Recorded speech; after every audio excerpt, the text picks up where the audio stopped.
North के नज़दीक देखना है। फिर बातें करेंगे कि इस लोकेशन के ईस्ट ईस्ट नॉर्थ में देखो, तो ये ईस्ट ईस्ट नॉर्थ है, इसके नज़दीक में देखना है, बीच वाले नॉर्थ ईस्ट हैं। इस ऑर्डर में एक बार मैप को देखना होगा कि नॉर्थ ईस्ट साउथ वेस्ट, अपर में नॉर्थ, आपका right hand east, down south और लेफ्ट वेस्ट। ठीक है। दूसरा कि कोशिश खुद से करना है कि जितने भी लोकेशन हम बोलते जाएं उस लोकेशन को आप अपने मैप में एक बार ढूंढ लीजिए। एक कोशिश स्वयं करनी है, स्वयं प्रयत्न करना है, अपने प्रयास से इसको ढूंढना है। ठीक है। बातें भारत की हो रही है तो भारत के नाम के साथ जो बातें हैं उस पर तो पढ़ेंगे ही। पहले भारत का एक बार क्षेत्रफल, स्टेटस, नाइबरहुड कि जितने हमारे पड़ोसी हैं, नाइबर्स हैं, उन सब पर 5-10 मिनट आपका ज्ञानवर्धन कर दें, फिर आगे लेकर के चलेंगे। ठीक है। मैप बनाने आता है? कितने लोगों को नहीं आता है वो बताओ। आए, टेढ़ा मेरा ही तो बनाना है ना, कोई आपको कलाकार नहीं बनना है, अधिकारी बन के जाना है ना। और वहाँ, हाँ, आपको अधिकारी बन के जाना है, आपको अधिकारी बन के जाना है। वहां जब अधिकारी बन के जाना है तो क्या दिक्कत है, ऐसा करो कि समझ में आ जाए कि हाँ इंडिया की बातें हो रही है, बस उतना ही, कि दिख जाए कि इंडिया की बातें हो रही है। जिसको एकदम नहीं आता है उसको इतना तो आता होगा ना, एक बार ऐसे खींच दो और इसी को पकड़ के एक बार ऐसे खींच दो। ठीक है। थीमेटिक मैप है, ऐसे खींच देना है यहाँ पर। ठीक है। अकाट्य रूप से सत्य है, कोई नहीं काटेगा इसको। तो मेंस के कॉपी में हम लोग इस मैप को बनवा करके और कॉपी चेक करवा देते हैं, पूरा पूरा नंबर मिलेगा, लेकिन थोड़ा गोला गोला कर देना है यहाँ पर। ये थीमेटिक मैप का सूचक है कि एग्जैक्ट नहीं है, क्या है, थीमेटिक मैप है। तो इतना तो आता होगा ना। ठीक है। चलिए, भारत की क्षेत्रफल क्या है? भारत का क्षेत्रफल क्या है? 32,87,263 वर्ग किलोमीटर, यही क्षेत्रफल है हमारा। अच्छा, अगर मिलियन में इसको लिखोगे तो क्या होगा? 20.87 मिलियन लिख सकते हैं, किलोमीटर स्क्वायर। अच्छा, इसको लाख में है ये, इसको लाख में लिख देते हैं, 32.87 लाख किलोमीटर स्क्वायर। ऐसे अगर मिलियन में लिखना हो तो 3.2 मिलियन किलोमीटर स्क्वायर, 10 लाख बराबर 1 मिलियन, तो 3.2। इंडिया के क्षेत्रफल का विश्व में रैंक क्या है, हम कितने नंबर पर हैं, रैंक क्या है हमारा? क्षेत्रफल के दृष्टि से भारत का स्थान कौन सा है? 7वां स्थान है, यानी 2.4% एरिया के साथ, 2.4% एरिया के साथ रैंक हमारा कौन सा है? हाँ, 7th रैंक है, 7th रैंक है। अब इस 7वें रैंक में फटाफट ऊपर वाले 6 को जरूर लिखना। तो नंबर 1 पर क्या है? रसिया। और रसिया हमसे कितना बड़ा है? एक data, more than 5 times, more than 5 times, लगभग 5 गुना ज्यादा बड़ा है। दूसरा कौन सा? कनाडा। और कनाडा कितना? More than 3 times, more than 3 times बड़ा है Canada. Second, third China, more than 3 times है चाइना। इसके बाद यूएसए, यूएसए के बाद ब्राजील, और ब्राजील के जस्ट बाद ऑस्ट्रेलिया, ऑस्ट्रेलिया के बाद इंडिया, और इंडिया के बाद अर्जेंटीना, अर्जेंटीना 8वें नंबर पर अर्जेंटीना। ये राज्यों का एक सही क्रम है।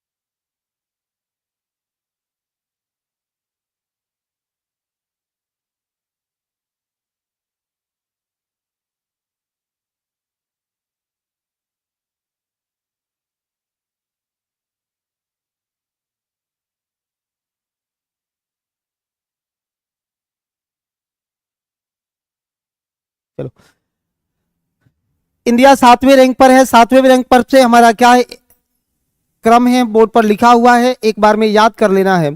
आप लोग बोल करके अगर पढ़ना चाहोगे तो ज्यादा बेहतर है, यहीं पर बोल भी लेना।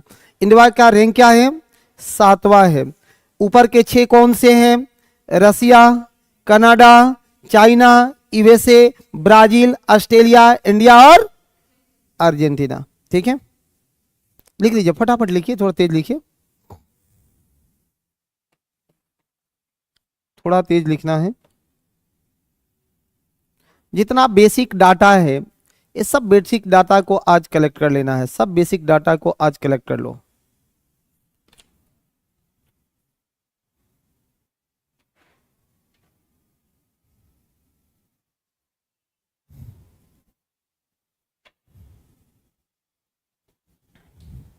ठीक है, हो गया है सबका। नेक्स्ट, फिर से एक बार, लेट आएंगे तो कैसे काम चलेगा।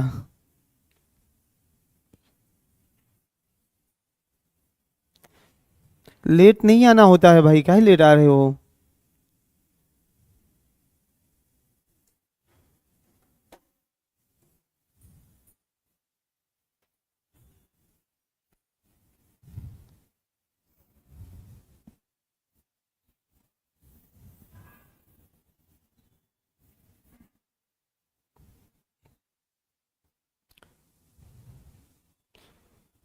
पॉपुलेशन में इंडिया का स्टेटस क्या है, पॉपुलेशन पर हम कहाँ हैं, जहां नंबर 1 पर है इंडिया।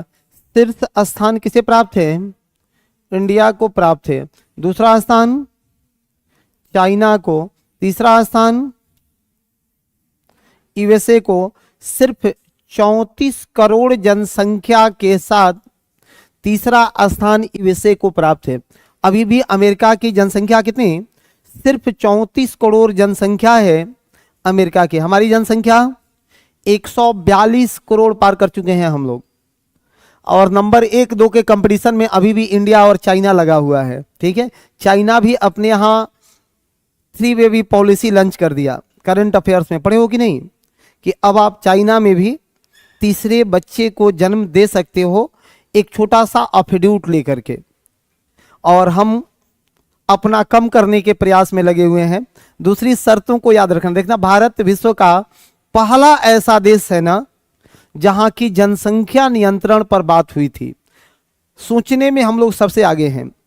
आज भी हर भारतीय सोचता है कि हम विश्वगुरु बन रहे हैं, सोचता है कि नहीं बैठ करके, लेकिन बस सोचता है। ह्यूमन इंडेक्स देखो, मानव ह्यूमन डेवलपमेंट इंडेक्स देखो, पत्रकारों का देखो, भूखमरी इंडेक्स देखिए, कोई सा भी इंडेक्स देखिए, हमारा क्रमांक कहां से आ रहा है, नीचे से। और सोच कहां है, हाँ, विश्वगुरु बनने वाली सोच है।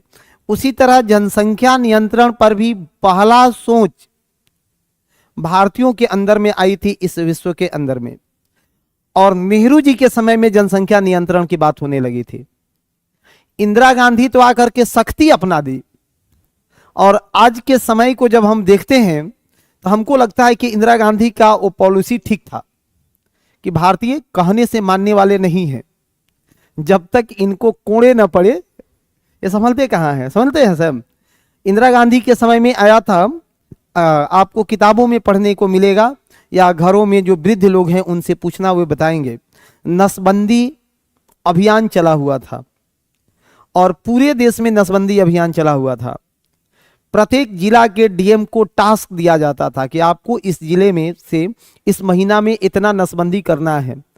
डीएम तो भाई राजा है, महीना में 20-25 दिन सोता था सब, अब 25वां दिन जाके कैंप लगा देता था। और आज कैसे बाइक चेक होता है बांस लगा के, देखा है तुम लोग, वैसे ही उस समय रोड पर बांस लगा दिया जाता था, आज जाने वाले को पकड़ के नसबंदी कर दी जाती थी। हालांकि उसका बहुत सारा दुरुपयोग भी हुआ है। कहा जाता है कि संजय गांधी इसके प्रणेता थे, तो उनको कैसी स्थिति बनी वो अलग इशू है, वो थोड़ा सा डिबेट है, उस पर बात नहीं करेंगे। लेकिन ये है, जनसंख्या नियंत्रण होना चाहिए। हम दो, हमारे दो, हमारे प्रधानमंत्री सर का यही देशभक्त विजन है।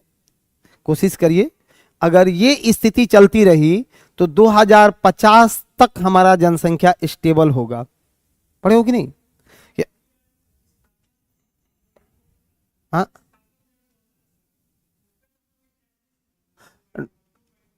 तो 2.1 है ना, तो कहाँ स्टेबल है? अंडर 2 आना पड़ेगा ना स्टेबल होने के लिए, है ना? क्या घबराएगा? ना ना ना ना, हम विश्व के सबसे अभी यंग देश है, यंग देश है। अभी वृद्धों की संख्या तो अगले आने वाले 40 साल तक हमारे यहाँ स्टेबल नहीं होगा। आज जानते हो जो है साउथ कोरिया की स्थिति क्या है? 0.8 पर आ चुका है और वो इतना खुश है।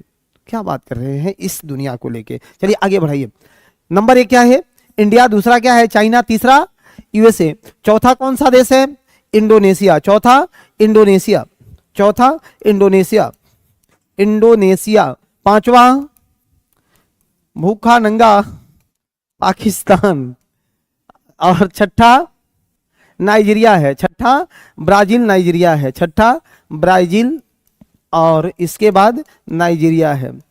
नाइजीरिया है छठा, सातवां नाइजीरिया है। ठीक है, पॉपुलेशन में भी याद कर लेना है। India, China, USA, Indonesia, Pakistan, Brazil और नाइजीरिया। ब्राजील और नाइजीरिया इतने हैं। India, China, USA, Indonesia, Pakistan, Brazil और नाइजीरिया। ब्राजील और नाइजीरिया है। ठीक है, ये थोड़ा बेसिक इंफॉर्मेशन है, तेज निकाल लेना है। मिटाएं? अच्छा, स्टेट पर बात कर लेते हैं थोड़ा सा कि हमारे राज्यों की क्या स्थिति है अपने यहां। कितने राज्य हैं भाई? 28 स्टेट हैं और 8 यूटी है, यूनियन टेरिटरी, केंद्र शासित प्रदेश। केंद्र शासित प्रदेश है। 8 केंद्र शासित प्रदेश है। 8 केंद्र शासित प्रदेश है और 28 राज्य हैं भारत के। इस राज्यों में, स्टेट में एरिया और पॉपुलेशन, एरिया में सबसे बड़ा कौन है? नंबर 1 राजस्थान है। एरिया में सबसे बड़ा राजस्थान है। लगभग 10% एरिया को कवर किया है राजस्थान। कितना प्रतिशत? 10% क्षेत्रफल को अकेले राजस्थान कवर किया है। समझ पा रहे हो ने कितना हुआ? 10% क्षेत्रफल राजस्थान के पास है। सेकेंड नंबर पर मध्य प्रदेश है और मध्य प्रदेश भी अप्रॉक्स 9% क्षेत्रफल को कवर किया है। तीसरे नंबर पर साथियों महाराष्ट्र है। महाराष्ट्र ने भी 9% क्षेत्रफल को कवर किया है। चौथे नंबर पर महाराष्ट्र के बाद कौन सा? ये अपना यूपी है, बाबा जी हैं। पांचवें नंबर पर गुजरात है। चौथे नंबर पर यूपी है, पांचवें नंबर पर गुजरात है, छठे नंबर पर कर्नाटक है। ज्यादा याद करने की जरूरत नहीं है, कर्नाटक है। बिहार का रैंक कौन सा है? तो स्टेट में 12वां है। यूटी को भी मिला लो तो 13वां हो जाएगा। ठीक है, स्टेट में बिहार कितने नंबर पर है? 12वें नंबर पर है। बिहार 12वें नंबर पर है। ये क्षेत्रफल के व्यू से क्वेश्चन आपसे कैसे फॉर्म करेगा? आपके स्तर पर क्वेश्चन कैसे फॉर्म होगा कि निम्न में से कौन से 3 राज्य हैं जिसका क्षेत्रफल संपूर्ण भारतीय क्षेत्रफल के 1/3 है। अभी मत सोच लेना कि तुम लोगों से कभी नहीं पूछेगा कि तीसरा नंबर पर कौन राज्य है और दूसरा नंबर पर कौन राज्य है। आपको अधिकारी बना रहा है तो उसका अप्रोच भी थोड़ा ऊपर होगा कि किन 3 राज्यों के समूह का क्षेत्रफल संपूर्ण भारत का लगभग 1/3 है। तो क्या कहोगे कि राजस्थान, मध्य प्रदेश और महाराष्ट्र का। राजस्थान, मध्य प्रदेश और महाराष्ट्र का। दिक्कत है? सो रही है? हाँ, सोना नहीं है। चलो, तो लिखने में भी परेशान मत रहो, यही याद कर देना है। कल ही बातें हुई थी कि मैप को यहीं से रटवा देंगे, तो अभी तो बेसिक बातें हो ही रही है। पॉपुलेशन पे नंबर 1 पर कौन है? यूपी पाकिस्तान के बराबर अकेले संभले है, अप्रोक्स 28 करोड़। दूसरे नंबर पर कौन है भाई? सेकेंड नंबर पर है महाराष्ट्र। तीसरा नंबर पर कौन है? आपन बिहार। तीसरा नंबर पर कौन है? अपना बिहार। थर्ड नंबर क्या है? अपन बिहार, लिखते जाइए। तीसरा अपन बिहार है। तीन बातें सुनो, एरिया में, पॉपुलेशन में यूपी, महाराष्ट्र और बिहार, यूपी, महाराष्ट्र और बिहार है, यूपी, महाराष्ट्र और बिहार है। आइए बोर्ड पर थोड़ा सा और इसको लेकर के आगे बढ़ना। डेंसिटी, घनत्व, डेंसिटी, घनत्व के मामले में, घनत्व के मामले में हम लोग नंबर 1 पर हैं। घनत्व के मामले में राज्यों में बिहार नंबर 1 स्थान पर है। 1106 व्यक्ति, 1106 व्यक्ति प्रति वर्ग किलोमीटर है। 1106 व्यक्ति प्रति वर्ग किलोमीटर है। कितना है? 1106 व्यक्ति प्रति वर्ग किलोमीटर है। दिक्कत है? 1106 व्यक्ति प्रति वर्ग किलोमीटर है डेंसिटी में। दिक्कत है? नहीं। और बिहार में भी आकर के अंदर पढ़ोगे तो सर बिहार में भी सबसे ज्यादा जनसंख्या कहां की है? बिहार में कहां का सबसे ज्यादा जनसंख्या घनत्व है? शिवहर का। शिवहर हम सोच रहे हैं एक बार जाकर के वहां जागरूकता फैलाया जाए, या बहुत हो गया है। 1880 व्यक्ति प्रति वर्ग किलोमीटर है। सबसे कम कहां का है? कैमूर का। कितना है? 488 है। बहुत बढ़िया, 488 है। पूरे भारत का जनसंख्या घनत्व तो कितना है? पूरे भारत का औसत जनसंख्या घनत्व तो क्या है? हाँ, पूरे भारत का औसत जनसंख्या घनत्व है 382, 382 व्यक्ति प्रति वर्ग किलोमीटर। 382 व्यक्ति प्रति वर्ग किलोमीटर। भारत में न्यूनतम कहां का है? अरुणाचल प्रदेश का। न्यूनतम कहां का? अरुणाचल प्रदेश का। अरुणाचल प्रदेश में कितना? 17 व्यक्ति प्रति वर्ग किलोमीटर है। 17 व्यक्ति प्रति वर्ग किलोमीटर है। लिख लो डाटा को, ठीक है? डाटा आटा के बारे में कल परसों भी हम बात किए थे कि दोनों कम होगा तो दिक्कत होगा। यूटी है, हम बात किसका कर रहे हैं? स्टेट का, ठीक है? स्टेट पर। दूसरी बात है, सुनो एक चीज और, विश्व का जनसंख्या घनत्व क्या है? 51 व्यक्ति प्रति वर्ग किलोमीटर है। विश्व का जनसंख्या घनत्व 51 व्यक्ति प्रति वर्ग किलोमीटर है। समझ रहे हो हम लोग कहाँ हैं? कभी सो करके सोचना। आज के युवा को सबसे बड़ी दिक्कत है कि सोचने का समय उसको नहीं है। सोचने का समय है जी नहीं, पढ़ने का समय खूब है, सोचने का समय नहीं है। क्योंकि ये सब पढ़ने ही भर फिर ये होता है, पढ़ने के बाद फिर इंगेज हो जाता है सब। तो सोचेगा कैसे? और जब तक सोचोगे नहीं तब तक उसका कोई एक सटीक कंक्लूजन निकल के नहीं आएगा। आगे बढ़ा लें, आगे बढ़ा लेना।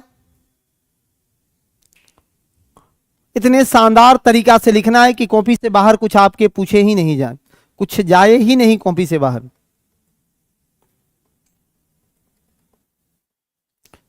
ठीक है, चलो बातें यूटी पर करेंगे, केंद्र शासित प्रदेश, यूनियन टेरिटरी पर। यूटी लिख रहे हैं, दिक्कत नहीं है। हिंदी वाला, अंग्रेजी वालों के लिए तो ठीक है, हिंदी वाला कभी कभी परेशान होने लगता है। यूनियन टेरिटरी, केंद्र शासित प्रदेश। केंद्र शासित प्रदेश कितने हैं? केंद्र शासित प्रदेशों की संख्या 8 है। इस 8 में एक बार एरिया देख लेना, इस 8 की एरिया देखिएगा और इस 8 का पॉपुलेशन भी देखना, इसका डेंसिटी भी देख लेंगे, इसका डेंसिटी भी देख लेंगे। ठीक है, एरिया में सबसे बड़ा कौन है? लद्दाख, सबसे नंबर 1 पर लद्दाख। दूसरे नंबर पर जम्मू कश्मीर है। तीसरे नंबर पर अंडमान निकोबार है। तीसरे नंबर पर अंडमान निकोबार पर है, अंडमान निकोबार। चौथे नंबर पर दिल्ली है, चौथे नंबर पर दिल्ली है। पांचवें नंबर पर हाँ पुडुचेरी है, पांचवें नंबर पर पुडुचेरी है। छठे नंबर पर दमन और दीव, हाँ वो एक मर्ज कर दिया गया इसलिए ऊपर बढ़ दिया गया। सातवें नंबर पर कौन है?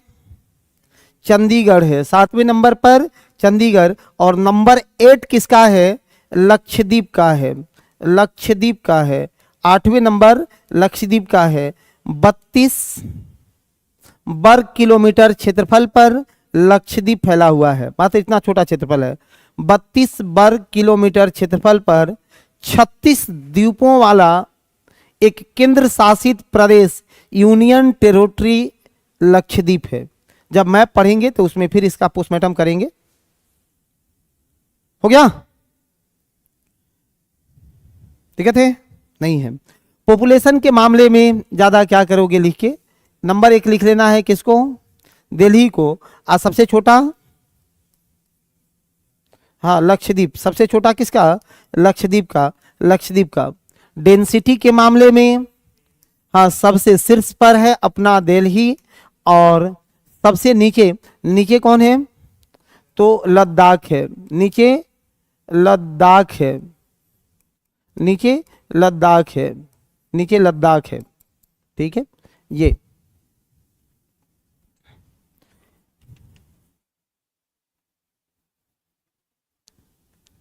बस अभी बाहर बाहर इंडिया को थोड़ा देख रहे हैं। कम से कम आपका 25 दिन का क्लास लगेगा इंडियन मैपिंग में। 25 से पहले खत्म होने की कोई संभावना नहीं है, लेकिन यह है कि एक बार इंडियन ज्योग्राफी का मैपिंग करने के बाद लगभग सारे विषयों पर आपका पकड़ और मजबूत हो जाएगा। केवल ज्योग्राफी को मजबूत नहीं करता है ये, इससे आपका हिस्ट्री मजबूत होगा, इससे आपका आईआर मजबूत होगा, सारी चीजों को आप अच्छा कर सकते हो। हाँ निश्चित रूप से इंटरनल सिक्योरिटी सोसाइटी सब इसमें आ जाएगा। यूपीएससी देना होगा तब ना बात करते कि सोसाइटी, इस पर डिजास्टर मैनेजमेंट, सब चीज़ें इसमें समाहित हो जाएगी। ठीक है? तो थोड़ा समय एक बार दे के पढ़ लेना है। और आज तो अभी मैपिंग के लिए हम लोग खाका ही खींच रहे हैं। हमारे यहाँ कोस्टल रीजन क्या है? कोस्टल रीजन कितने कितने कितने स्टेट में फैला है? 7,517 किलोमीटर, 17 किलोमीटर। कहीं डाटा आपको मिलेगा, ये गवर्नमेंट ऑफ इंडिया का डाटा है, गवर्नमेंट ऑफ इंडिया का डाटा है। 1716.6 किलोमीटर। ठीक है? चलिए, कोस्टल रीजन्स कितने स्टेट में है? तो अगर स्टेट और यूटी, स्टेट और यूटी दोनों को मिला दें तो 13 होंगे। स्टेट और यूटी दोनों को मिला दोगे तो कितना? 13 बनेगा। 13 में स्टेट कौन कौन से हैं, कितने हैं, और यूटी कितना है? तो 9 स्टेट हैं और 4 यूटी है। 9 स्टेट है और 4 यूटी है। 9 स्टेट और 4 यूटी है। इस स्टेट में वेस्टर्न वेस्टर्न वेस्टर्न साइड और दूसरा eastern side, eastern side. Western और ईस्टर्न में पश्चिमी घाट और पूर्वी घाट, eastern Ghat and western Ghat. Western में कितना? हाँ 5 स्टेट हैं। वेस्टर्न में 5 स्टेट है। पश्चिमी तट से कितने राज्यों की सीमा लगती है? 5 राज्यों की सीमा लगती है। कौन कौन से 5 राज्य की सीमा लगता है भाई? गुजरात का सबसे लंबा सीमा लगता है। गुजरात का कितना? 1214 किलोमीटर का। राज्यों में सबसे लंबा है गुजरात का, 1214 किलोमीटर की सीमा लगता है। तो उधर से गुजरात है, महाराष्ट्र है, जस्ट इसके नीचे गोवा है, फिर कर्नाटक है और केरल है। कर्नाटक और केरल है। इन्हीं 5 राज्यों की सीमाएं लगती है। इन्हीं 5 राज्यों की सीमाएं लगती है। पश्चिमी घाट से, वेस्टर्न घाट से 5 राज्यों की सीमा लगती है। ठीक है? आगे बढ़ें।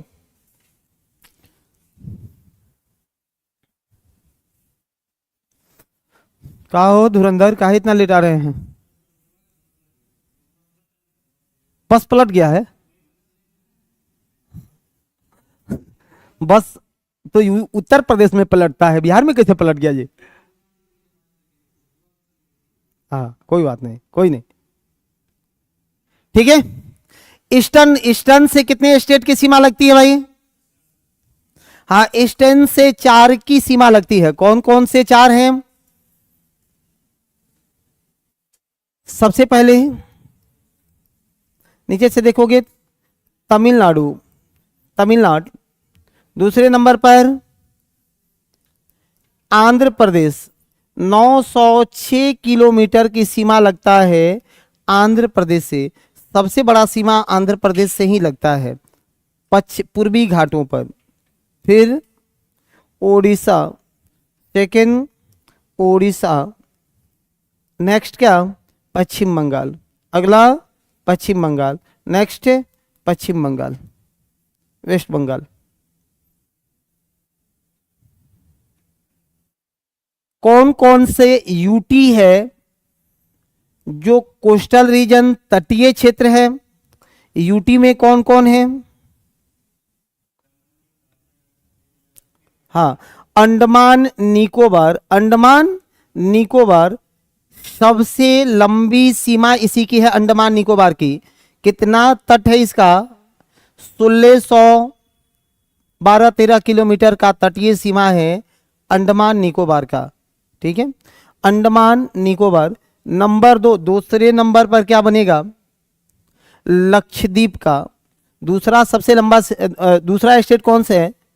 हाँ, लक्षद्वीप है, लक्षद्वीप है। फिर दादर नगर हवेली, दादर नगर हवेली और पुडुचेरी, पुडुचेरी, पुडुचेरी।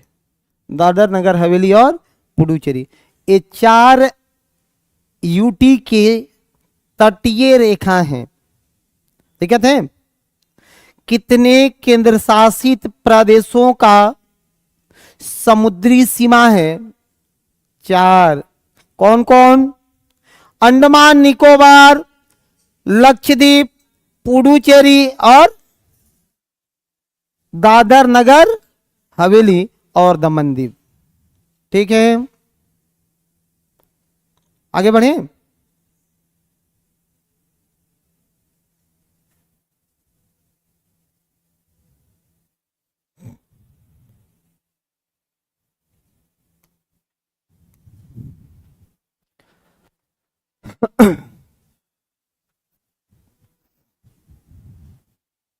अब कुछ कुछ आपको चिंतन करवा देते हैं, रुको। एक बात बताओ कि significant of long coastal line यानी लंबी तटीय रेखा के लाभ क्या हैं? लंबी तटीय रेखा के लाभ क्या रहे हैं मेरे भाई? यही से तो क्वेश्चन पूछेंगे ना। अब इतनी बातों को सीख लेना बहुत बहुत बहुत बड़ी बहादुरी नहीं है। हाँ, कुछ आपके पास मार्केबल बातें होनी चाहिए कि भारत का लंबा समुद्र तट है, लंबा समुद्र तट है, और इस लंबे समुद्र तट का लाभ क्या है, इसका लाभ क्या है, सिग्निफिकेंट क्या है, significant of long coastal region. तो सबसे पहला क्या कहोगे सिग्निफिकेंट में? कि ये ट्रेड रूट जनरेट करता है। जिस देश के पास भी लंबी समुद्री तट है उस देश के साथ व्यापारिक रास्ते, व्यापारिक मार्ग बनते हैं, और कोई भी देश चाहता है कि उस देश के साथ उसका मित्रवत संबंध रहे। तो सबसे पहली बात क्या है कि ये ट्रेड रूट, व्यापारिक मार्ग बनता है। नंबर 1 लिख लेना कि व्यापारिक मार्ग। हमारे यहां से कहां कहां जाने के लिए व्यापारिक मार्ग है? कुछ आइडिया है आपको? कहिएगा यस सर। भारत होकर के ही यूरोप जाते हैं, भारत होकर के ही यूरोप जाते हैं। साथ ही पैसिफिक ओशियन, प्रशांत महासागर तक की जो यात्रा है वह हिंद महासागर से होकर के ही जाती है, ठीक है। पैसिफिक ओशियन तक भी, प्रशांत महासागर से भी। रास्ता किधर से है पढ़ाएंगे आगे। मलक्का जलडमरू मध्य, मलक्का जलडमरू मध्य पढ़े हो, उधर से है। दूसरा सबसे बड़ी विशेषता क्या है कि मिनरल्स, मिनरल्स खनिज, खनिज, विश्व में सबसे ज्यादा खनिज समुद्र में दबे हुए हैं। और अभी तक इस 21वीं सदी में, जहां विज्ञान का वर्ष कहा जा रहा है, विज्ञान की सदी है, इस सदी में भी लगभग 80% महासागरों के रहस्य अभी भी अनसुलझे हैं। वैज्ञानिकों ने 20% ही विषयों को सुलझा पाया। तो अभी मिनरल्स के भंडार हैं महासागर। जिस देशों के पास जितना जितना लंबा महासागर होगा, वह देश अपने खनिज संपन्नता में उतना ही शीर्ष पर जाएगा। आपको नहीं लगता है कि भारत भी आने वाले समय में ऊर्जा का एक समय स्रोत बन के बैठेगा? कुंडली मार के हम लोग बैठेंगे।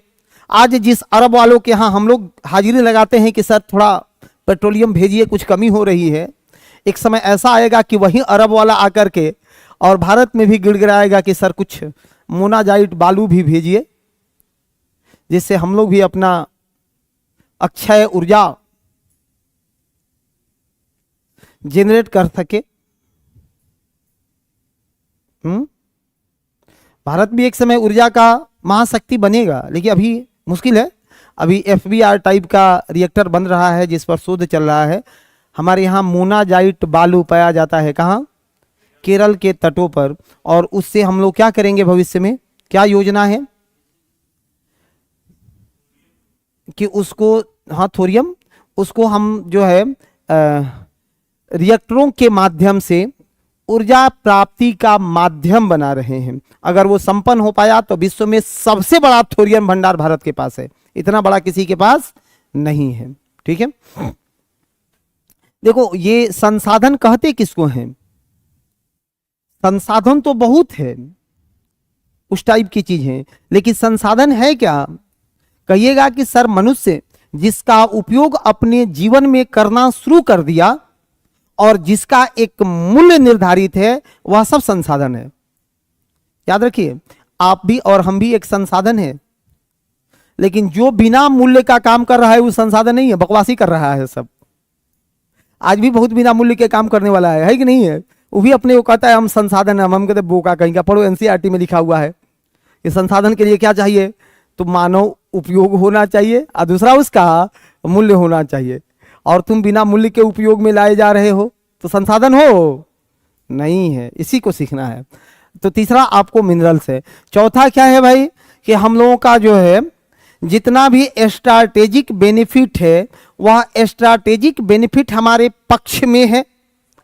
सामरिक महत्व कि आज अरब वाले भी हमसे हाथ मिलाना चाहते हैं। देख रहे हो, अरे भारत में कुछ तो ऐसा है जिससे विश्व के दो ध्रुव, एक तरफ अमेरिका और दूसरे तरफ रसिया, दोनों एक दूसरे का कट्टर दुश्मन।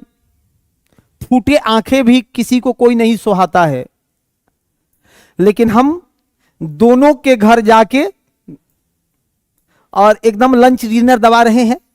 उसके यहां जाते हैं तो उसको थपथपा देते हैं, और उसके यहां जाते हैं तो उसको थपथपा देते हैं, फिर भी किसी को बुरा नहीं लग रहा है। कारण क्या है? सामरिक महत्व का होना। कोई भी ऐसा देश इसमें नहीं चाहेगा कि भारत मेरे हाथ से निकल पाए, क्योंकि एशिया में हम लोग से मजबूत कौन है? मैंने चाइना को छोड़ो ना, वो तो चाइना खैर हम लोग के लेवल से ऊपर जा चुका है। चाइना से हम लोग तुलना नहीं कर रहे हैं, चाइना हमारे लेवल से ऊपर है। ऑन कैमरा एक्सेप्ट करो इस बात को। लेकिन अगर तुम छोड़ दो उसको तो हम लोग से ऊपर कोई है? अब चाइना और अमेरिका कभी दोस्त हो सकता है? कभी नहीं। सूरज पूरब से पश्चिम जा सकता है, लेकिन चाइना और अमेरिका अब एक नहीं हो सकता है, क्योंकि दोनों में आर्थिक प्रतिस्पर्धा है और इकोनॉमिकल प्रतिस्पर्धा एक नहीं होने देगा। तो अमेरिका क्या चाहता है कि भारत हमारे पक्ष में हो, कि हम एशिया को संतुलित कर सके। अफगानिस्तान में था, वहां से भी भागना पड़ा उसको, अब केवल भारत में है ना। रसिया, उसकी भी वही स्थिति है। अब भारत का भी झुकाव रसिया के तरफ ही होता है। ये बातें वही हैं कि पहला प्यार की भावनाएं हैं भारत के साथ, नहीं है? देखता है कि नहीं कि कितना भी अच्छा दूसरा प्यार मिल जाए लेकिन पहला वाला की तरफ थोड़ा झांक ही देता है सब। अच्छा यही था, वही हालात इंडिया का रसिया से है। हाँ स्थिति वही है, इंडिया की स्थिति वही है, लेकिन हम लोग एहसानमंद भी है भाई रसिया के, कि रसिया ऐसे समय में भारत का, अब थोड़ा हम लोग का लेक्चर तब डाइवर्ट हो जाएगा, विषयांतर हो जाएगा, लेकिन अब बातें खुल जाती है तो क्या करूं। सुनो, हाँ ये जितनी बातें बोल दिया जाता है वो तो काम आता ही है, कि जो चीजें रसिया ने भारत के साथ पक्ष दिया उसके हम लोग एहसानमंद हैं। 1962 में चाइना ने भारत को एक तरफा परास्त किया, मतलब हम लोग भागते रहे और वो मारता रहा, हालात ऐसी थी, हम भागते रहे वो मारता रहा। हम कहे कि हमको युद्ध नहीं करना है, वो कहे काहे नहीं करेगा, लो और लो, हालात ऐसी थी भाई 1962। फिर भी हमने कहा कि चलो ठीक है, ऑक्साई चीन ले लिया, कहे कि ले लो भाई ऑक्साई चीन, उसी समय ले लिया। आपको मैपिंग में ऑक्साई चीन बहुत सीखना है। उसके बाद 1965 अब अमेरिका चढ़ा दिया पाकिस्तान को, कि देखा अभी कितना मारा चाइना, उस समय कहाँ दम है, वो तो भागते रहता है। अभी भी 1965 में आ गया, और जब लगा मार खाने तब अमेरिका को चिल्ला रहा था, तो अमेरिका ने अपने 7वें बेड़ा को उसने युद्ध के लिए तैयार किया था, 7 बेड़ा लड़ाकू प्लाटून की तरह तैयार किया था, उसको डाल दिया कि जाओ और पाकिस्तान के पक्ष में गर्दा उड़ा देना। बिना मांगे रसिया ने अपना 14 बेड़ा डाल दिया, कहा कि जाओ और भारत के पक्ष में कुछ करो। उसके बाद हम लोग 1971 में रसिया से संधि किए, और तब से अभी तक रसिया के साथ हमारे संबंध बहुत अच्छे हैं, कभी संबंध में बहुत खटास नहीं आया, कुछ एक मौकों को लेकर के। लेकिन सबसे ज्यादा गद्दार कौन निकला? चाइना। अगर भारत के साथ किसी ने सबसे बड़ी गद्दारी की है तो पाकिस्तान से भी ज्यादा गद्दार कौन है? चाइना है। हम आजाद हुए 1947 में और वो आजाद हुआ 1949 में।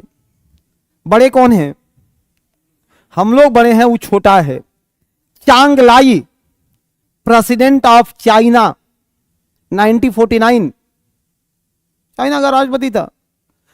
कोई उससे बात ही नहीं करता था विश्व में। लोग कहता था ये सब बंदूक वाला आदमी है।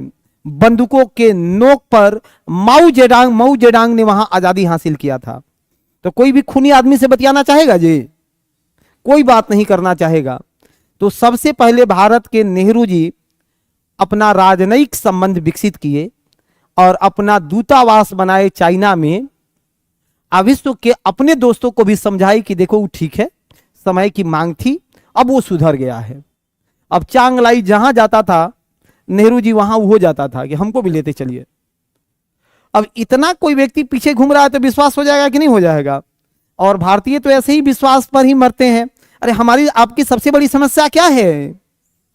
विश्वास। मैं तो कहता हूं कि विश्वास वो विष का वास है, मत करो, ठीक है? विष समझता है ना? जहां विश्वास हुआ वहां समझो जहर पनप रहा है, तय है। हमने मैप में भी देखा है इसको। 1954 1955 भारत चीन समझौता, क्या बोलते हैं? पंचशील समझौता। पंचशील समझौता। चांग लाई ने कहा कि हम जीवन में अलग नहीं होंगे, हम एक दूसरे से बंधे रहेंगे, हमारी मोहब्बत अटूट रहेगी। तो नारा दिया गया हिंदी चीनी भाई भाई। 5 विषयों पर समझौता हुआ कि हम आपके क्षेत्र में जाएंगे, नहीं जाएंगे आप मेरे में मत आइएगा। एक दूसरे का साझा दुश्मन होगा। अब बताओ क्या हुआ उसका? आज हमारे चाणक्य चरितार्थ हो गए हैं। ये चाणक्य ने कहा था शत्रु के शत्रु मित्र होता है। देखो आज दोनों ममेरा फुफेरा भाई बना हुआ है, बना है कि नहीं? और उस समय पंचशील में क्या लिखा कि हम लोगों के साझे दुश्मन होंगे। इन सब के बाद भी अब ये विषय से थोड़ा सा आपको स्विच कराना ही पड़ेगा, नहीं तो अपना छूटेगा। नहीं नहीं तो ये 2-2.5 घंटा कितनों बोलेंगे तो खत्म नहीं होगा। अब उधर से आपको, लेकिन हाँ एक चीज है, छोड़ेंगे भी कहाँ, वर्ल्ड मैप पढ़ना है ना, तो वर्ल्ड मैप में तो 70% IR कवर हो जाता है। वर्ल्ड मैप अगर आपने सीख लिया तो 70% IR आपका वर्ल्ड मैप में आ गया। जैसे ही इंडिया से रिलेशंस पढ़ना शुरू किए, नेपाल का, इंडिया से चाइना का, तो आपका IR कवर होते चला गया। और जिसके पास मैपिंग नॉलेज नहीं है वो IR क्या करेगा, खाक करेगा, फंस जाएगा। ठीक है, छोड़िए हटाइए। तो एक है हमारा सामरिक महत्व। सामरिक महत्व, सामरिक महत्व के लिए ये महत्वपूर्ण होता है। ये 2-3-4 लाइन जो है ये बहुत बहुत इंपॉर्टेंट के लाइन बनेंगे। दूसरा देखो, फिश रिसोर्स भी तो बहुत बड़ा रिसोर्स है, नहीं है क्या? ये जितना बड़ा तट होगा उतना बड़ा हमारे यहां फिश रिसोर्स भी बनेगा, फिश रिसोर्स भी बनेगा। मत्स्य, मत्स्य संसाधन की प्राप्ति होगी। फिर टूरिस्ट, पर्यटन को भी तो बढ़ावा मिलता है ना इससे। जाकर के बीच पर सोए हुए हैं सब, अब बीच में नहीं रहेगा तो कहां जाएंगे, सब भागेगा, मालदीव वल्दीव भागेगा। अपने यहां देखो ये है, ठीक है। हाँ हाँ, नमक तो प्राप्त होंगे ही होंगे निश्चित रूप से, नमक भी हम लोग प्राप्त करेंगे, इससे साल्ट भी प्राप्त करेंगे। जब मिनरल्स हमने खनिज लिख ही लिया है तो चलेगा, उधर भी मिनरल्स हमने लिख ही लिया है, नमक, ठीक है। हाँ हाँ, ज्वारीय ऊर्जा, निश्चित रूप से ज्वारीय ऊर्जा की हमारी प्राप्ति होगी। सामरिक महत्व यानी कि किसी भी एक देश के साथ जो हमारी स्ट्रैटेजिक प्लानिंग है वो हमें अपने पक्ष में रख के करेगा कि वो हमारे हाथ से नहीं निकले। देखो पैसा हमारा, और हम लोग डेवलप कर रहे हैं किसको, चाबहार बंदरगाह ईरान में ले आके पैसा लगा रहे हैं। क्यों? अपने सामरिक महत्व के लिए, संतुलित करने के लिए। ये सब आगे मैप के क्लास में ठीक कर देंगे, ठीक है, आगे मैप के क्लास में इसको ठीक कर लेंगे।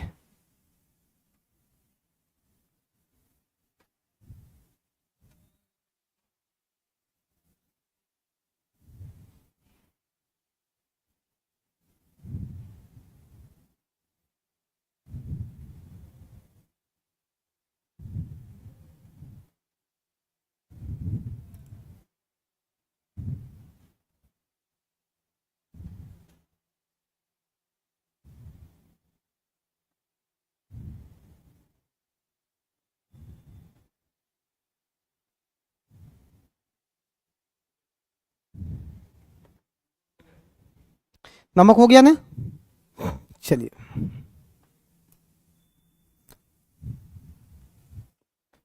आगे थोड़ा नाइवर्स को पढ़ ले तब इंडिया के अंदर में प्रवेश करें। एक बार भारत के पड़ोसियों को देखना, भारत के पड़ोसियों को देखिएगा कि हमारे पड़ोसी कौन कौन हैं, हमारे पड़ोसी कौन कौन हैं। भारत के पड़ोसियों को एक झलक देखना है कि हमारे पड़ोसी कौन कौन हैं। पहला पड़ोसी कौन है, आए, पहला पड़ोसी कौन है भारत का, आए? हाँ सुनो, भारत का पड़ोसी, हम लोग पड़ोसी मतलब एक ही का बात याद में आता है पहली बार में, पाकिस्तान का पड़ोसी मतलब किसकी बात याद में आती है, पाकिस्तान की। लेकिन याद रखो नासा के एक साइंटिस्ट ने कुछ साल पहले एक भविष्यवाणी किया था कि भारत दूसरा ऐसा देश होगा जो परमाणु हमला करेगा। समझ रहा है? अब इस भविष्यवाणी के बाद जिसने सबसे तीखी प्रक्रिया देनी शुरू की वो पाकिस्तान। कहा कि परमाणु हमें बम हम भी बना के रखे हैं और हम अपना दीपावली में पटाखा बजाने के लिए नहीं बना के रखे हैं, हम भी छोड़ सकते हैं। ऐसी उसकी प्रतिक्रिया थी, वैसी उसकी प्रतिक्रिया थी, समझ रहे हो ना। लेकिन याद रखिए जन्म भी उसका ईर्ष्या से हुआ है और मरेगा भी ईर्ष्या से। एक समय ऐसा आएगा कि वह ज्योग्राफिकल डिमांड होगा, हम और आप शायद ना देख पाए। पाकिस्तान के हुक्मरान देखते रहेंगे और वहां की आवाम भारत का हिस्सा बनेगी, कोई कुछ नहीं करने वाला होगा। दोनों का ज्योग्राफिकल डिमांड होगा। ठीक है, इसको मैं किस आधार पर बोल रहा हूं, कभी आगे और ज्यादा क्लियरिटी मिल जाएगी। अभी देखना, भारत और पाकिस्तान की सीमा रेड क्लिफ रेखा, किस नाम से जानते हैं इसको? Radcliffe line, Radcliffe रेखा, Radcliffe. Cyril Radcliffe एक के रेड क्लिफ आयोग का गठन हुआ था 1947 में। थोड़ा इसका इतिहास सुन लेना। रेड क्लिफ आयोग जिसका गठन हुआ था 1947 में, 1947 में। इस आयोग का मुख्य काम था, इस आयोग का मुख्य काम था कि भारत और पाकिस्तान के बीच सीमा रेखा का निर्धारण करना। लेकिन ये आयोग और रेड क्लिफ बहुत गलती किया। यह फिजिकल वेरिफिकेशन नहीं किया, इसने केवल मैप पर ही सीमा निर्धारित कर दिया। आज भी विवाद बना हुआ है। अरे कहीं भी आज भी गांव में हिस्सा बखरा लगता है तो कोई भी अमीन है वो फिजिकल जाता है कि नहीं? अब वहां जाकर के ना खींचता है कि हाँ किधर से स्थिति बनी हुई है। ये मेरी बातों को नहीं सुन रही है, बौद्धिक चिंतन कर रही है।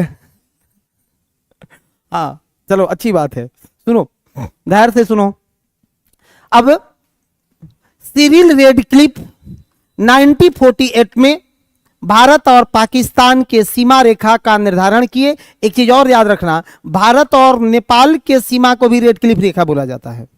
भारत और नेपाल के सीमा को भी रेड क्लिफ रेखा बोला जाता है, क्योंकि इसको भी रेड क्लिफ जो है अंतिम बाउंड्री करके 48 में गया है। 1916 के समय में सुगौली संधि के तहत गोरखालैंड, उत्तराखंड और काला पानी के क्षेत्रों को भारत में समाहित कर दिया गया था। लेकिन अंतिम जो सीमा रेखा का फाइंड आउट किया वो रेड क्लिफ ने किया, तो इसका नाम रेड क्लिफ रेखा ही होता है। ठीक है, सब देश के रेखा का नाम आपको जोड़ देंगे। क्लियर तो किया गया था उसी समय कि आंग्ल भारत नेपाल युद्ध कब 1814 से 1816, और उसी में सुगौली का संधि हुआ। और सुगौली के संधि के तहत नेपाल ने क्या दिया हमें? तो पूरा गोरखालैंड का क्षेत्र दे दिया, उत्तराखंड का क्षेत्र दे दिया, काला पानी का क्षेत्र दे दिया था, लिपुलेख वगैरह का क्षेत्र दे दिया था। ये बातें हुई थी ना। चले रुको, सुनो, धैर्य रखो। यहां पर ये रेड क्लिफ रेखा है, कितना लंबा है? 3323 किलोमीटर। भारत और पाकिस्तान के बीच सीमा रेखा कितना लंबा है? 3323 किलोमीटर। सुनो, एक एक चीजों को इसलिए याद रखना क्योंकि आपके लेवल पर जो क्वेश्चन पूछा जाता है ना, वो ऐसे पूछा जाता है कि भारत से लगने वाले अंतर्राष्ट्रीय सीमाओं को उनके लंबाई के क्रम में सजा दीजिए, उनके लंबाई के क्रम में सजा दीजिए। तो सब याद रहेगा तो क्वेश्चन बनेगा, और नहीं याद रहेगा तो क्वेश्चन नहीं बनेगा। कितने राज्यों से यह सीमा रेखा लगा है? कितने राज्यों से? 5 राज्य यूटी दोनों मिलकर के कितने? 5 से हैं। किससे किससे लगा भाई? गुजरात से ही लगना शुरू हुआ है। किससे लगा है? गुजरात से ही लगा है, गुजरात से ही लगा है। देखो यहां पर गुजरात, राजस्थान, पंजाब, जम्मू कश्मीर और लद्दाख। एक लाइन में याद कर लेना है, अंगुली पर यहीं कहीं याद करना है।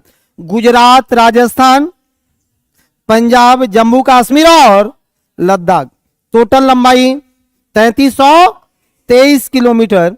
और राज्यों में भी सबसे लंबा राजस्थान के साथ, राज्यों में सबसे लंबा राजस्थान के साथ, सबसे लंबा राजस्थान के साथ। ठीक है,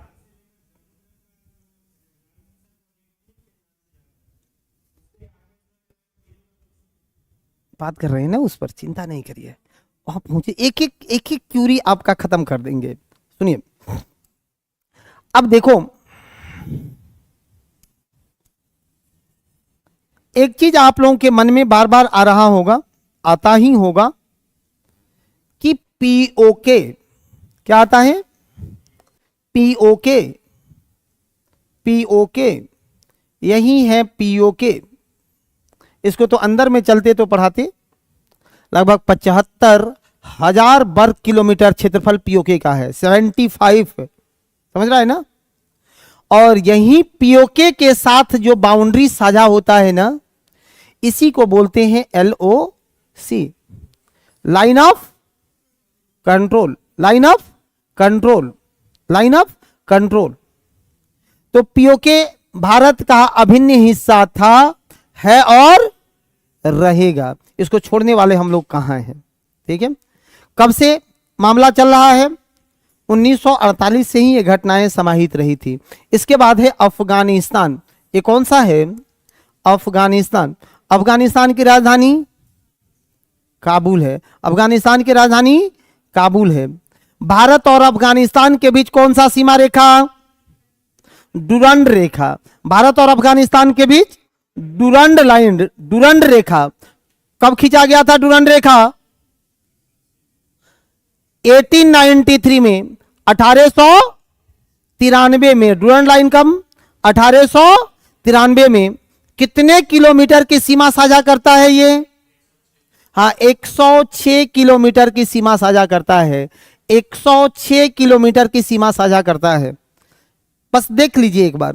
इसमें तो नॉर्मल किताब भी आपके पास होगा तो उसमें लिखी हुई बातें हैं।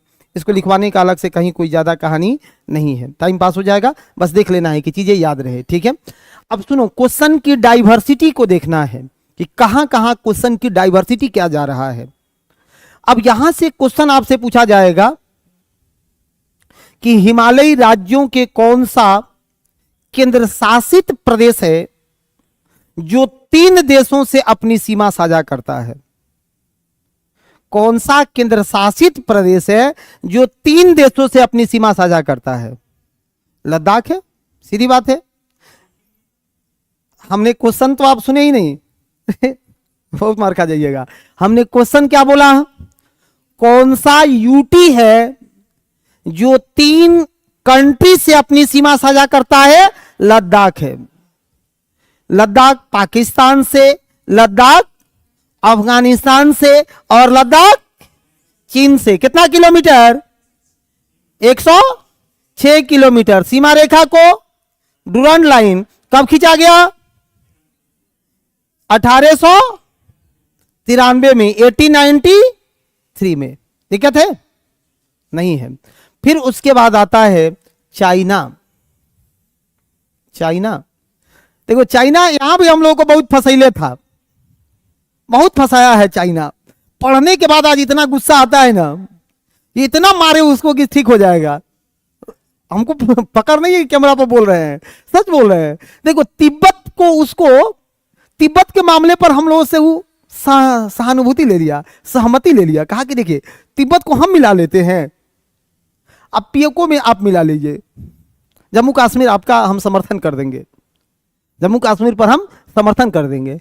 पीओके पर हम लोग सीधा आदमी थी तिब्बत पर उसको समर्थन कर दिए, और जम्मू कश्मीर के बेरा बिटो मार देता है। गुस्सा आएगा कि नहीं? मन किसी का ही मन गुस्सा आएगा, ठीक है, क्योंकि आदमी वो ठीक है ही नहीं। सब सुनो, उसके बाद चीन से, चीन की राजधानी बीजिंग। चीन की राजधानी, चीन कहां? बीजिंग। कितना किलोमीटर की सीमा है? 3488 किलोमीटर सीमा रेखा साझा करता है। 3488। काइंडली किसी ट्रिक से याद ना करें। बहुत आदमी ट्रिक बनाने में ही पूरा जीवन ट्रिक पर गुजार दिया, कोई फायदा नहीं है। क्योंकि जब परीक्षा में क्वेश्चन पूछता है तो उसका अलग अप्रोच होता है। वो सीधे ना पूछ करके पूछता है कि इसका सीरीज लगा दो, इसमें कोई एक टॉपिक निकाल लेगा, ऐसे पूछता है। चलो ठीक है, किस किस राज्यों की सीमा लगती है बोलते जाना। लद्दाख, हिमाचल प्रदेश, उत्तराखंड, सिक्किम और अरुणाचल प्रदेश। सिक्किम और अरुणाचल प्रदेश। कितने राज्यों की सीमा लगती है? 5 राज्यों की सीमा लगती है। कितने राज्यों की? 5 राज्यों की सीमा लगती है। सब आंख बंद करो और आंख बंद करके बोलो कि याद हो जाए यहीं पर। एक तरफ से लद्दाख, हिमाचल प्रदेश, उत्तराखंड, सिक्किम, अरुणाचल प्रदेश। ठीक है, उसके बाद नीचे आना, नेपाल। नेपाल, नेपाल के साथ भारत के कितना किलोमीटर की सीमा साझा होता है? 1751 किलोमीटर। 1751 kilometre, 1751 kilometre. याद रखिएगा, नेपाल सबसे ज्यादा सीमा साझा करता है किसके साथ? बिहार के साथ। सबसे ज्यादा बिहार के साथ, यहां 720 किलोमीटर का सीमा साझा करता है। बिहार के साथ अकेले कितना? 720 किलोमीटर का सीमा साझा करता है बिहार के साथ। ठीक है, जितना बिहार स्पेशल भी जहां जहां बनता रहेगा ना, तो बिहार स्पेशल भी खींचते रहेंगे, क्योंकि बिहार स्पेशल में हम ही को रिलैक्स मिलेगा ना उस समय, आप ज्यादा एक्टिव रहिएगा तो। आए, आज बिहार स्पेशल का क्लास है। कहां?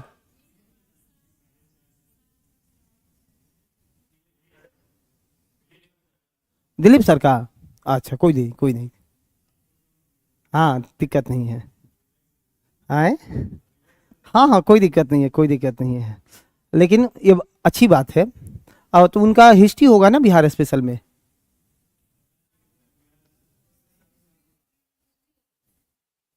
दिलीप सर वो एक्चुअली हिस्ट्री पढ़ाते हैं, तो उनका हिस्ट्री का क्लास होगा बिहार स्पेशल का।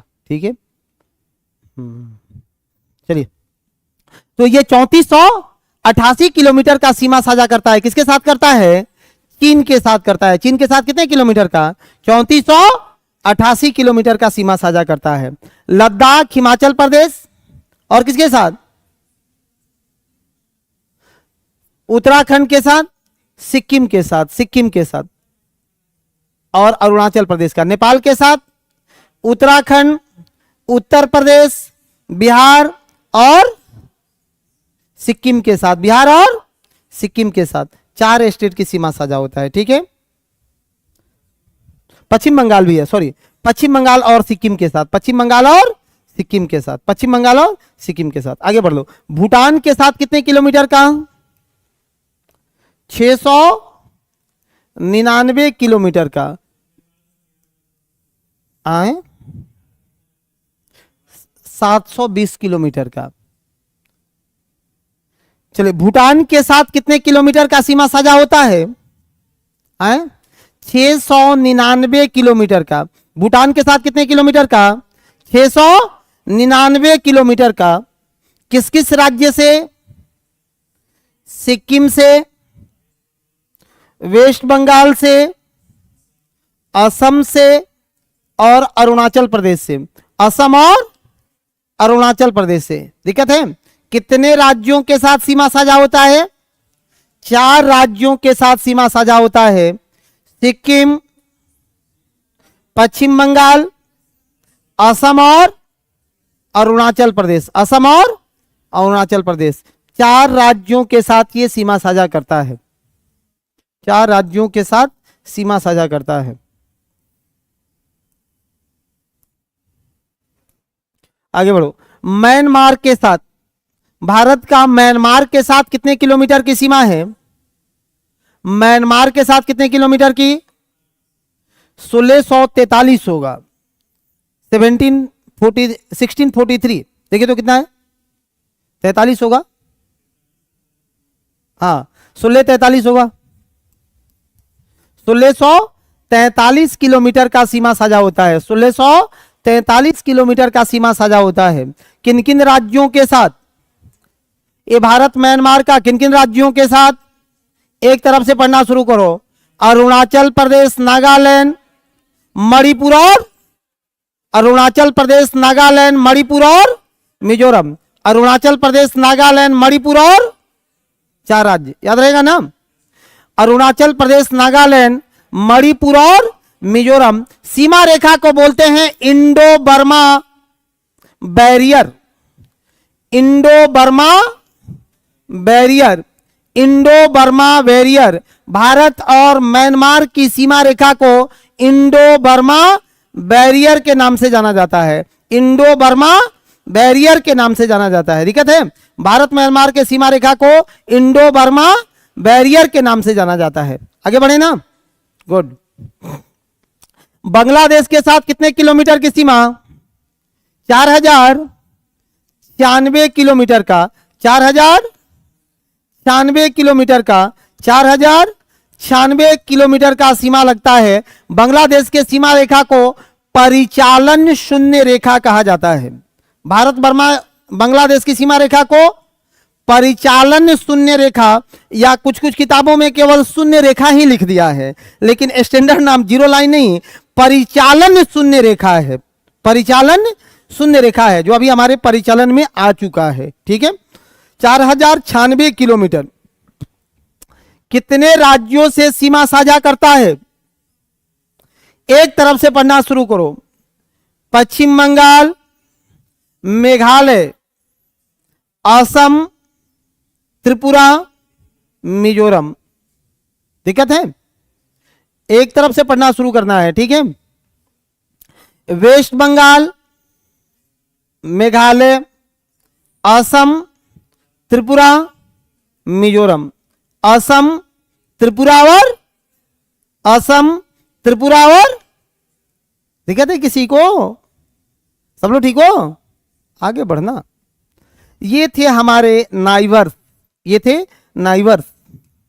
आइए, पड़ोसी। पड़ोसियों के साथ कोई ज्यादा मामला हमारी बनी नहीं। ठीक है, फिर भी आगे बढ़ाना। हाँ, जब समुद्रों को पढ़ेंगे तो उनको तो पढ़े करेंगे। अभी तो मैच आज शुरू ही हुआ है ना। दूसरा कि एक छोटी छोटी कुछ कुछ बातें आती है, उसको पढ़ के आना। जैसे एक आता है ना, ये back water. Back water, back water किसको बोलते हैं? बैक वाटर पश्च जल। बैक वाटर किसको बोलते हैं? पश्च जल। नाम सुना है ना, पश्च जल। बैक वाटर किसको? पश्च जल। अब ये मैप में बार बार यूज होगा, इसलिए मैं पढ़ा देता हूं। जैसे केरल के तटों पर जब चलोगे तो केरल के तटों पर साथियों, वहां बड़ी संकरी सी तट पर पानी अंदर की ओर गया होगा, अंदर की ओर गया होगा, जिसे लैगून झील टाइप को बोला जाता है। उसे लैगून भी बोला जाता है। मत्स्य उत्पादन के लिए प्रसिद्ध रहा है वो लैगून झील। उसको बोलते हैं बैक वाटर, पश्च जल। बैक वाटर, पश्च जल। तो एक पतला सा संरचना होगा, वो बैक वाटर होगा। थोड़ा सा इससे ऊपर बढ़ो, अगर इससे थोड़ा बड़ा हो जाए तो क्रिक बोला जाएगा। इसी को क्या पढ़ेंगे? क्रिक बोलेंगे। इसी को क्रिक बोलेंगे। इसी को क्रिक बोलेंगे। तो जैसे ही मेरा हाथ जाए, ये क्या है? Back water. ये क्या है? क्रिक। क्रिक से बड़ा गल्फ, गल्फ से बड़ा बे, बे से बड़ा बाइट, अब बाइट से सब सीधा बीच। नहीं बन गया? समझ रहे हो मेरी बात को? हाँ, एकदम पतला सा हाथ देना। ये क्या है? बैक वाटर है। गुजरात में चलोगे क्या बनेगा? क्रिक बनेगा। वहां क्रिक बनेगा। वहीं उससे बड़ा संरचना गल्फ बनेगा, और गल्फ से बड़ा बे बनेगा। गल्फ और बे दोनों का हिंदी खाड़ी होता है। दोनों में अंतर है किसका? उसके आकार का। उससे बड़ा बाइट बनेगा। उससे बड़ा क्या बनेगा? बाइट। अर्ध चंद्राकार होगा। बाइट कैसा होगा? अर्ध चंद्राकार होगा। जैसे ऑस्ट्रेलियन बाइट, क्या रूप है उसका? अर्ध चंद्राकार बना हुआ है। ठीक है, हाँ वही ऑस्ट्रेलियन बाइट अर्ध चंद्राकार बनेगा। आज जब सीधा हो जाएगा तो क्या कहेंगे? बीच। जाके बीच पर आराम से नौकरी लग जाएगा, तब सोना। अभी जो है रील में देखो कि बीच कैसा होता है। ठीक है, हाँ कुछ आदमी बीच देखने में परेशान है, सपना देखता है कि कहिए जाएंगे, बिना नौकरी के असंभव है। ठीक है, किसान कहाँ जाता है भाई? किसान और दुकानदार कहाँ जाते हैं? ये सब नहीं जाएंगे बीच में घूमने। ये लोग जाएंगे कहाँ? बाबा धाम। सम्मान है, प्रणाम करते हैं उनको, लेकिन इनके मन में यही भावनाएं रहती है। देख रहा है, नौकरी का हनक देख रहे हो। अभी एक आईएएस जो अभी लाइमलाइट लूट रही है, ट्रेनिंग में चल रही है, पूजा खेड़कर। पूजा खेड़कर क्या लाइमलाइट लूट रही है? क्या हनक है? उससे मोटिवेट हो जाओ। हाँ बताइए। तो ठीक है, भविष्य में बीमारियां ठीक हो जाती है। चलो कोई बात नहीं, इसको बना लो। ये है बैक वाटर, ये है क्रीक, ये है क्रीक। क्रीक से बड़ा होगा गल्फ। इसको बोलेंगे गल्फ। गल्फ। एक से थोड़ा सा और बड़ा हो जाए बे, ऐसे एकदम अर्धचंद्राकार हो जाए तो बाइट, अर्धचंद्राकार हो जाए तो बाइट, और सीधा हो जाए तो बीच। अगर सीधा हो जाए तो बीच, सीधा हो जाए तो क्या बोलेंगे? बीच। बैक वाटर, क्रिक, गल्फ, बे, बाइट, बीच। अगर इन नामों को आपको सही क्रम में लगाने के लिए दे दिया जाए तो लगा दीजिएगा कि दिए गए इन नामों को इनके सही क्रम में सजाइए। तो क्या दिक्कत है? एक तरफ से पकड़ के सजा देना है, ऑप्शन में एक ही तरफ से होगा, या तो क्रिक, बैक वाटर, क्रिक, गल्फ, बे, बाइट, बीच होगा, नहीं तो बीच, बाइट, बे, गल्फ, क्रिक और बैक वाटर होगा। ठीक है सब? चलो आगे बढ़ना। आए गल्फ क्या? गल्फ के बाद बे है, बी ए वाई, ऐसे बड़का बा, माथा इससे बड़ा है रे भाई, ये क्या है? बे है। इसी को क्या बोलते हैं? बे बोलते हैं। ठीक है सब लोग? हाँ बनाओ बनाओ बनाओ।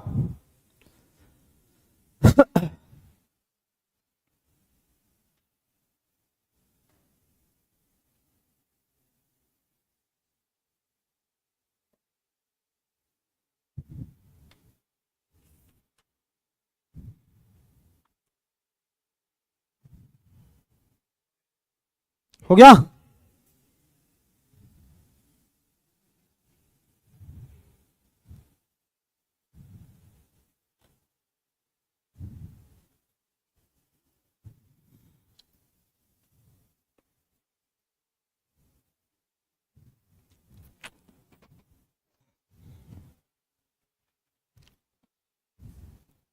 अब दो चीज और जो लगातार आपसे क्वेश्चन पूछा है, क्या क्या क्वेश्चन बन सकता है उसमें, एक बार बोर्ड पर बने रहो। फिर हम आ जाते हैं राज्यों के साथ आपको जोड़ने, फिर आ जाते हैं राज्यों के साथ आपको जोड़ने। ठीक है, आइए फिर आते हैं राज्यों के साथ भी जोड़ेंगे। एक तो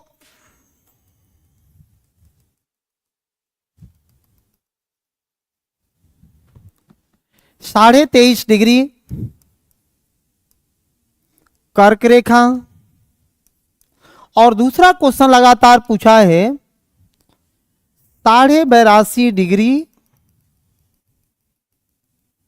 82.5 डिग्री 82.5 डिग्री ईस्ट, ईस्ट देशांतर, देशांतर 82.5 डिग्री पूर्वी देशांतर, और ये 23.5 डिग्री कर्क रेखा, ये अक्षांश। ठीक है, दोनों से क्वेश्चन पूछा जाता है। अब आपके लेवल पर ये क्वेश्चन थोड़े बनेगा मेरे भाई कि भारत का कितना डिग्री देशांतर जो है मानक समय है, ये पूछने वाला बात है आपसे, एकदम नहीं पूछेगा। आपसे पूछेगा क्या? अब ये सीखो। एक पूछेगा कि सर 23.5 डिग्री कर्क रेखा और 82.5 डिग्री पूर्वी देशांतर भारत का मानक समय कितने राज्यों में संयुक्त है, या कितने राज्यों में कॉमन है, कितने राज्यों में दोनों खींची गई है? कितने राज्यों में? ऐसे तो क्वेश्चन पूछा है पहले। सुनो आ जाओ। मिर्जापुर कहां से आ गया? वो तो रेलवे वाला पढ़ाई हो गई। यहां देखो कर्क रेखा कहां से कहां प्रवेश कर रहा है, पहले राज्य देख लो दोनों का। कर्क रेखा प्रवेश करता है गुजरात में, अगला स्टेट है राजस्थान, अगला स्टेट है एमपी, फिर है छत्तीसगढ़, छत्तीसगढ़ के बाद झारखंड, झारखंड के बाद वेस्ट बंगाल, वेस्ट बंगाल के बाद हाँ त्रिपुरा, और त्रिपुरा के बाद मिजोरम, त्रिपुरा के बाद, त्रिपुरा के बाद मिजोरम, त्रिपुरा के बाद कौन है? मिजोरम है, त्रिपुरा के बाद मिजोरम है। दिक्कत है किसी को? नहीं है। आए अच्छा, बात हुई थी शुरू में इस पर, इसी पर, कोई बात नहीं। अब फिर भी याद नहीं है, अफसोस की बात है। ये क्या है? 82.5 डिग्री देशांतर में 5 स्टेट हैं। कौन कौन से 5 स्टेट हैं? हाँ, ये इंटर्ड होता है, प्रवेश होता है कहाँ इसका? यूपी में। यूपी के बाद एमपी, एमपी के बाद छत्तीसगढ़, छत्तीसगढ़ के बाद उड़ीसा, फिर आंध्र प्रदेश, उड़ीसा और आंध्र प्रदेश। अब देखो दोनों कॉमन है किसमें किसमें? दोनों कॉमन है किसमें किसमें? एमपी और छत्तीसगढ़ में, एमपी और छत्तीसगढ़ में। तो ये बात ना आपसे पूछा जाएगा। दूसरा पूछा जाएगा कि दोनों कहां एक दूसरे को काटता है? काटता कहां पर है? तय है कि एक पड़ा है और दूसरा खड़ा है, तो कहीं ना कहीं तो कटबे करेगा ना। पड़ा पर खड़ा काटेगा कि नहीं काटेगा? काटेगा। तो ये कहां काटता है? हाँ, छत्तीसगढ़ में। काटता कहां है? छत्तीसगढ़। एक दूसरे को क्रॉस करता है कहां? छत्तीसगढ़ में एक जगह है होशंगाबाद, होशंगाबाद, छत्तीसगढ़ में के होशंगाबाद में, छत्तीसगढ़ के होशंगाबाद में, छत्तीसगढ़ के होशंगाबाद में। ठीक है, आगे बढ़ाएं। हाँ, होशंगाबाद मध्य प्रदेश में है ना? देखिए तो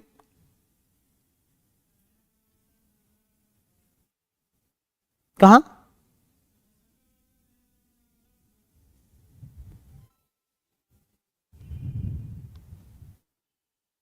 ये देखो तो कहां क्रॉस करता है? ना ना ना, छत्तीसगढ़ में क्रॉस करता है ना। छत्तीसगढ़ में इस जगह का नाम क्या है? छत्तीसगढ़ में इस जगह का नाम क्या है?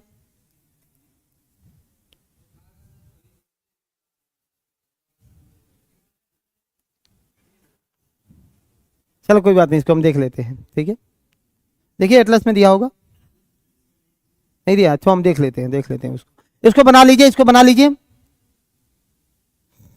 आ जाइए बोर्ड पर रहिए। ये 82.5 डिग्री जो पूर्वी देशांतर है, देखो भारत का अक्षांशीय और देशांतरीय विस्तार यहीं पर फिट कर लेते हैं। भारत का अक्षांशीय देशांतरीय विस्तार की दिक्कत नहीं हो। छत्तीसगढ़ का सूरजपुर में ना। ठीक है, चलिए यहां देखिए, ये है निकोबार द्वीप। इसको क्या बोलते हैं? निकोबार आइलैंड है, निकोबार द्वीप है, निकोबार द्वीप है। कौन सा द्वीप है? निकोबार द्वीप है। कितना डिग्री अक्षांश पर भारत का दक्षिणतम बिंदु है? हाँ, ये 6 डिग्री 45 मिनट, 6 डिग्री 45 मिनट। क्या नाम है इसका?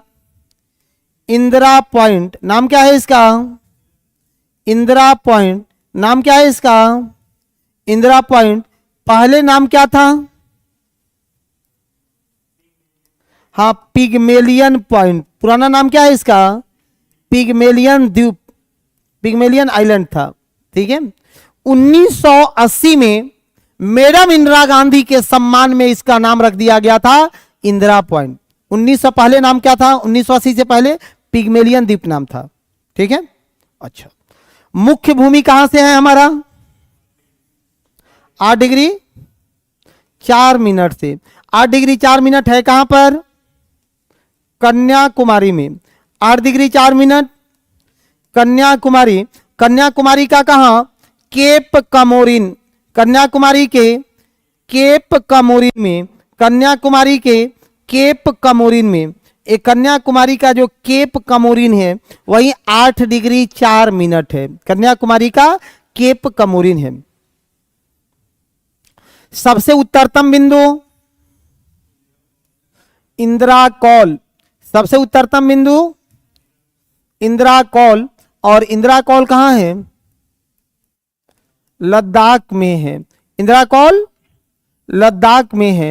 इंदिरा कॉल लद्दाख में है। कितने डिग्री पर? 37 degree 6 minute. 37 degree 6 minute. Indira call कहां है? 37 डिग्री 6 मिनट पर। 37 डिग्री 6 मिनट पर इंदिरा कॉल है। 37 डिग्री 6 मिनट पर इंदिरा कॉल है। बात कर लेना इधर से, फिर आगे बढ़ा करके। कि सबसे पश्चिमी पॉइंट कौन सा है? गुहार मोता, गुहार मोता या गौर माता। गुहार मोता कितना डिग्री पर? 68 degree 7 minute, 68 degree 60 minute Gujarat में है।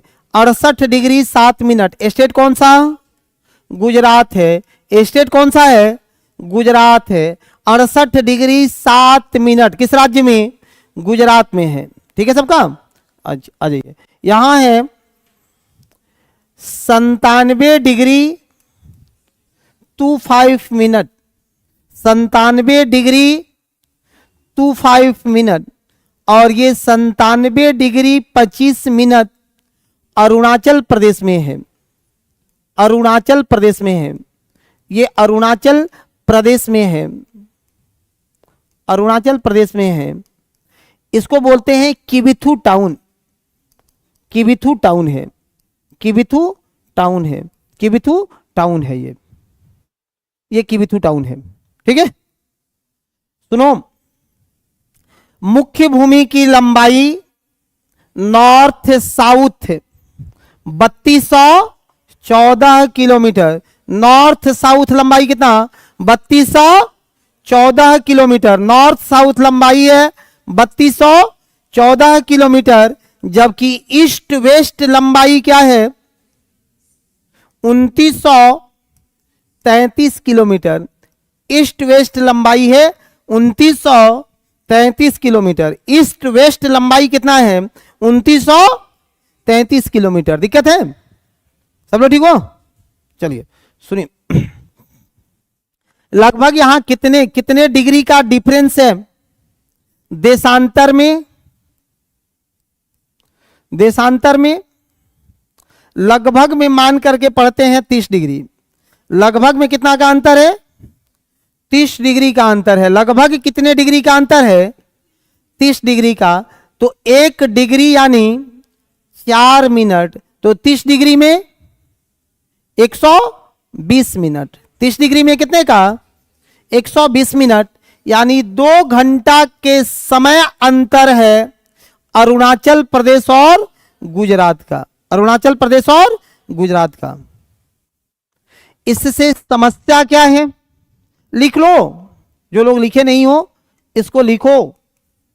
इससे समस्या क्या है? तो कहिएगा समस्या सर दोनों को है। नॉर्थ ईस्ट वाले को भी समस्या है, नॉर्थ ईस्ट वाले को भी समस्या है, और समस्या किसे है?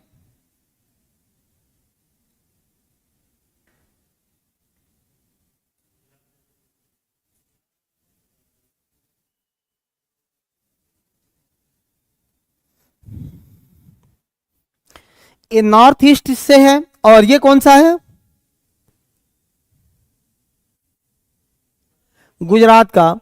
तो नॉर्थ ईस्ट के लोगों को क्या दिक्कत है और गुजरात के लोगों को क्या दिक्कत है?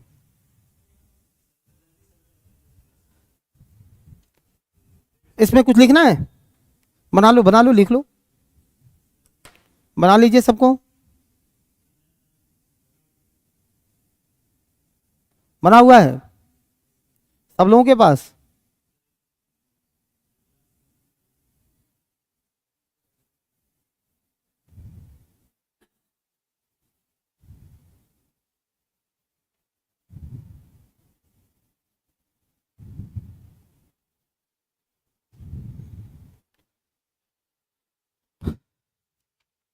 क्या समस्याएं हैं? थोड़ा चैलेंजेस लिख लेना।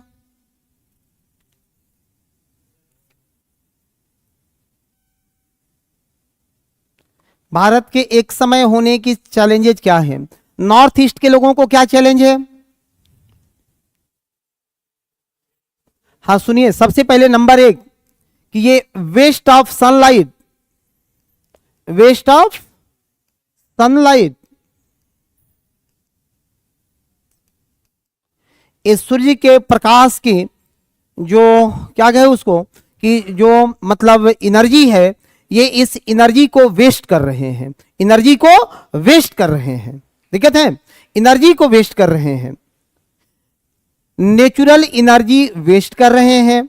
दूसरा, आर्टिफिशियल एनर्जी को कंज्यूम कर रहे हैं, ये एनर्जी को कंज्यूम कर रहे हैं। Energy consume in evening time, energy consume in evening time. क्यों? क्योंकि इनको सुबह में जगना चाहिए तो देर से जग रहे हैं, ऑफिस देर से जा रहे हैं, ऑफिस देर शाम तक चल रहा है, तो सुबह के ऊर्जा को ये वेस्ट करके और शाम को एनर्जी को वेस्ट कर रहे हैं। सबसे बड़ी दिक्कत क्या है यहां कि बायोलॉजिकल क्लॉक डिस्टर्ब होता जा रहा है। सब में, आप में, हम में, सब में बायोलॉजिकल क्लॉक है ना, जो हमें रिमाइंड करता है, इंगित करता है कि देखो सुबह हो गया, अब जग जाओ। अलार्म बजने से पहले जग के तैयार रहते हो, वही तो है बायोलॉजिकल क्लॉक।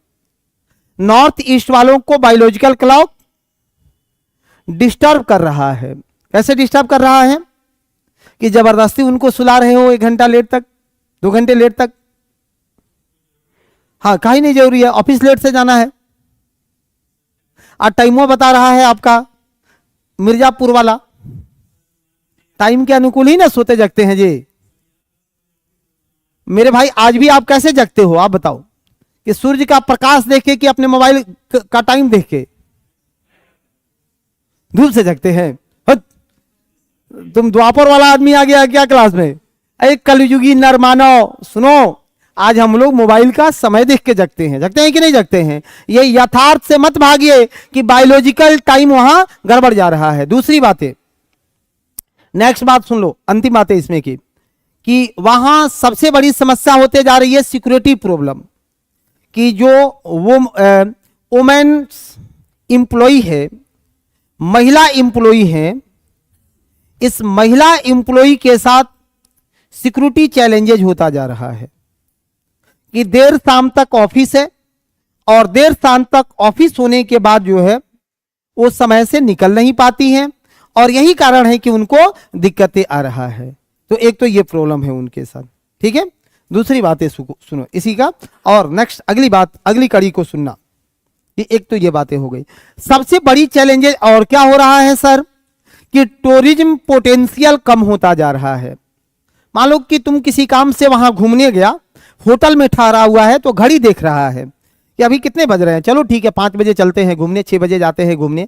5-6 बजे निकला तो पता चला अंधेरा अंधेरा हो गया। घूमने जाओगे नहीं। और गुजरात में सबसे ज्यादा दिक्कत क्या है तो स्लीपिंग प्रॉब्लम है। गुजरात में स्लीपिंग प्रॉब्लम सबसे बड़ी प्रॉब्लम है। गुजरात की प्रॉब्लम समस्या क्या है तो गुजरात में स्लीपिंग सबसे बड़ी समस्या है, ठीक है। अब हम लोग अपने मैप के अंदर भागों में प्रवेश करेंगे, ठीक है। सब अवस्थिति को लोकेट करना है।